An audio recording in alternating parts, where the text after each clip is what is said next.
12টা বাজিয়ে জনি ভাইয়ের বার্থডের পর দিন এই সকাল সকাল দুটি হোন্ডা আর একটা অটো নিয়ে আমরা এই কোন বিপদে পড়লাম। হ্যালো এভরিওয়ান, কি অবস্থা সবার? গত রাতটা আমাদের জন্য জাস্ট একটা ঝড় ছিল, কারণ কালকে রাতে ছিল আমাদের সবার প্রিয় জনি ভাইয়ের বার্থডে। সারা রাত বার্থডে সেলিব্রেট করে কেক কেটে ঘুমালাম মাত্র কয়েক ঘন্টা, আর সকাল হতেই ব্যাস আমরা রেডি। ঘুম চোখে আমরা রওনা দিয়ে দিলাম এক চরম অ্যাডভেঞ্চারের উদ্দেশ্যে। গন্তব্য মোল্লাবাড়ির নদীর জুরাইন পার হয়ে আমরাও চলে এলাম পোস্তগোলা ব্রিজে। ব্রিজের উপরের ভিউটা জাস্ট অসাধারণ ছিল। ব্রিজ পার হয়ে আমরা হাসনাবাদের ভেতরের রাস্তা দিয়ে ঢুকে গেলাম। পানগাঁওয়ের রাস্তাগুলো দিয়ে যাওয়ার সময় যে ফিলটা আসছিল ভাই, এক কথায় দারুণ। আমাদের টার্গেট একটাই, যত দ্রুত সম্ভব মোল্লাবাড়ি পৌঁছানো, এবং যাওয়ার সময় একটা সুন্দর ব্রিজ দেখে একটু ছবি তোলার জন্য থামলাম। তো ভাই আপনার ফিলিংস কেমন?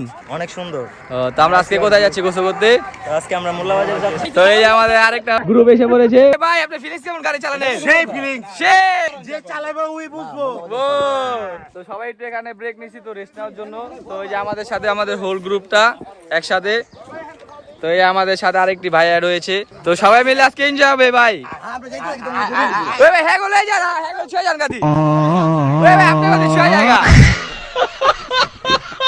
তারপর আবার চলে যাচ্ছি গোসল করার জন্য। অবশেষে গাইস আমরা চলে এলাম আমাদের কাঙ্ক্ষিত মোল্লাবাড়ি নদীর পারে। আহা কি বাতাস আর কি সুন্দর পরিবেশ। তবে আমরা এখানে শুধু বাতাস খেতে আসিনি, আমরা এসেছি গোসল করার জন্য। নদীর পারে আসবো আর সুন্দর সুন্দর ভিডিও করব না, তা তো হয় না। ভাই আপনার ফিলিংস কেমন ভাই? ভাই সেই যে গরম পড়ছে, পানি কোনো জায়গায় ভালো পাই না, পরে ঘুরতে ঘুরতে ঘুরতে মোল্লাবাজার আইসা বসছি। এখানে জনি ভাই সবার আগে পানিতে নেমে গেল, আর এই দিকে তো একরকম পাগলামি চলছে। খারাপে দেখেন ভয় পায়, খালি ভয় পাই লইবো। কাপড় বিষ্ণু দেখে কে রাজপথ ছিতে? ও বুঝছি। ও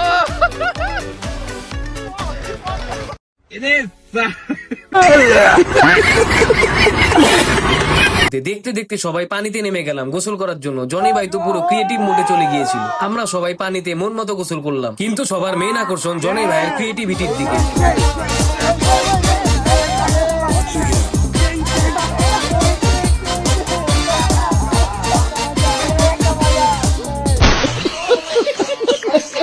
মোল্লাবাড়িতে এই দিনটা আমাদের মেমোরিতে থেকে যায়। তো বন্ধুরা, নদীর পারে মনের সুখে গোসল করলাম, প্লাস পেট পুরে আনন্দ করলাম। এবার কিন্তু পেটে খিদের টান দিচ্ছে আর শরীরটাও টায়ার্ড লাগছে, তাই আর দেরি না করে গোসল সেরে একে একে সবাই উঠে পড়লাম। আমরা আবার রওনা দিয়ে দিলাম আমাদের বাসার উদ্দেশ্যে। ভিডিওটা ভালো লাগলে লাইক করুন এবং বন্ধুদের সাথে শেয়ার করুন। দেখা হচ্ছে পরবর্তী ট্যুরে। আল্লাহ হাফেজ।